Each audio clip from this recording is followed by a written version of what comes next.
going on, guys? Mobile Carrier News here, and we have some news from T-Mobile, and it's very good news for T-Mobile. So basically, T-Mobile didn't really have a good infrastructure, like back in the day, like I believe from 2012 and around that time. And they're basically this article is basically talking about how T-Mobile basically came from a long journey and a long time, how they weren't doing really well. They didn't really have very in the LTE area. They didn't have very good video calling, and their streaming wasn't that good either. And also their limited plans they were okay, they were decent, but mostly their HD, mostly sorry, their calling quality and basically the coverage wasn't up to par. But nowadays, fast forward to 2021, it looks like they're actually, taking things seriously.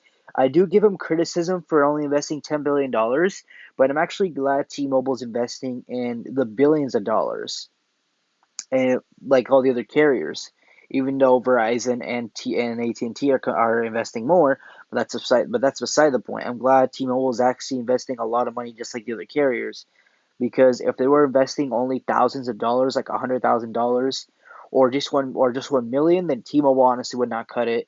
And honestly, if they went that route, they'd be bought by either AT&T or Verizon. So I'm glad they're investing a lot of money, just like the other companies. T-Mobile did not really have a good quality feature, um, as in much the calling feature. I was reading reviews, and back then how their feature, they get a lot of drop calls. They would get like no signal to do calling. Even with full bars, their calling was pretty whack. It didn't quite work that well, but they have improved it. T-Mobile, now has HD video, and HD calling. So I'm glad they have that, and they also have Wi-Fi calling, which is a really good feature. So that way, even if you I think their feature goes even without Wi-Fi, you could still get a good clear call to like emergency services if you need like a helicopter, like an ambulance, or even call firefighter department for like a fire. I'm glad they're really good on that now. I'm glad they adopted these features and are getting way better as a carrier. And I'm very curious to see how they would do in the future. Their coverage is improving. Their 5G is pretty good.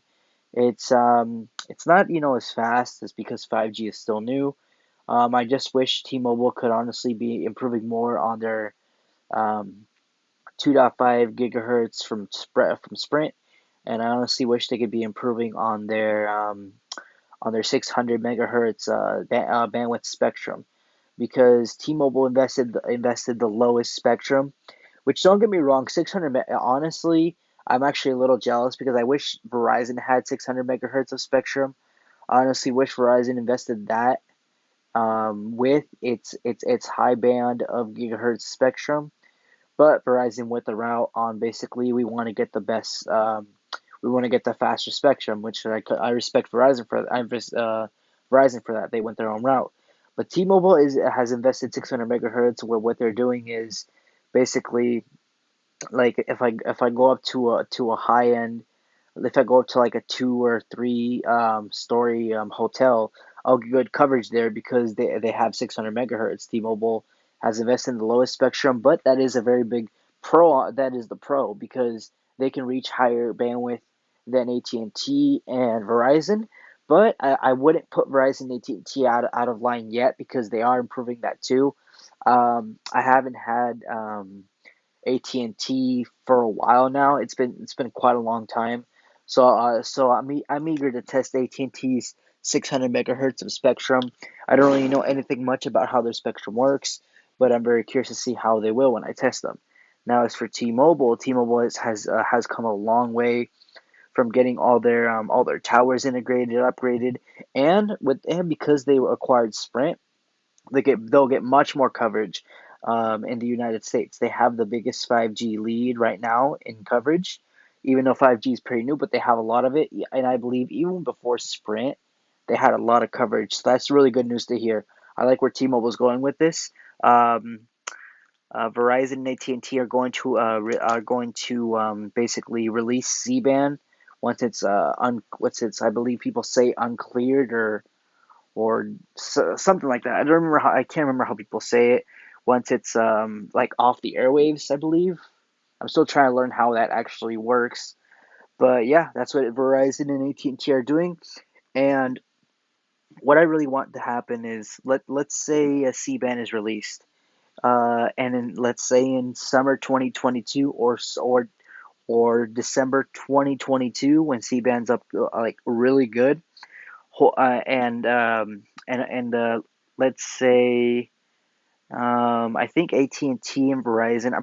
I'm pretty sure Verizon will dominate with C-band.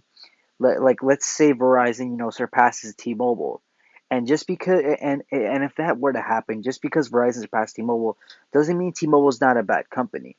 Like, even though they've had some good spots and bad spots, and they're currently having an issue with Boost Mobile and Dish Wireless, I say they're pretty a good company. Like, if you want to save money, especially, um, like let's say you live in I don't know, New York City. Let's say you live in New Jersey.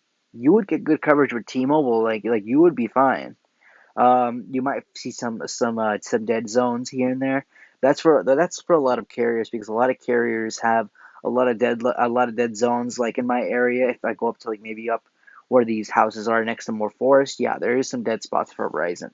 But you would get good coverage there, and T-Mobile would help you especially save money with family discounts and also family plans. And they have true unlimited data, even though might experience some congestion sometimes, but that's not really T-Mobile's fault. It's actually the tower that's causing the congestion.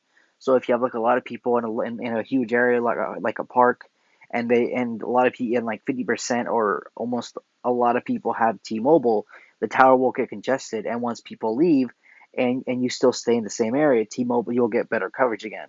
What T-Mobile needs to do they need to keep upgrading and changing old towers and equipment, and they need to be turning Sprint's towers into T-Mobile towers so they can have more coverage. And what I figured with T-Mobile, if by any chance, and I do believe this is 100% true, let's say Verizon surpasses T-Mobile's 5G network. Let's say that happens.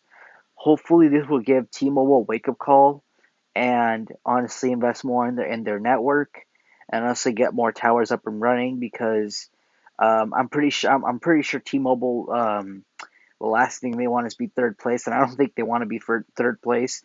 I mean, don't get me wrong, they really are competing nowadays with AT&T and T and Verizon, but I mean, if they go to third place, that's not a bad thing. I mean, T-Mobile's a $1 billion company, so even if they're third place, I don't think T-Mobile should get salty or upset, because they are a $1 billion company just like AT&T and T and Verizon. So even if they're third place, I still think it's a good company. It's not too bad, even though there's ups and downs. It's still a good company to use.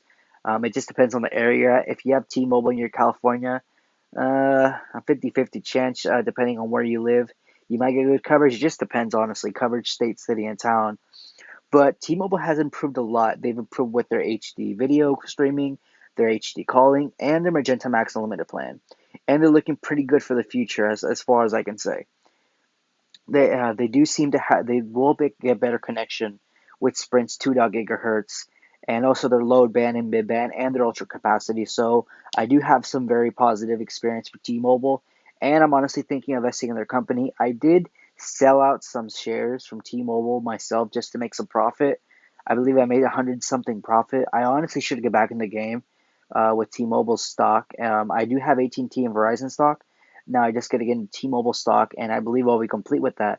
And I'm honestly thinking of investing in Dish Network, since they're going to be the fourth major carrier.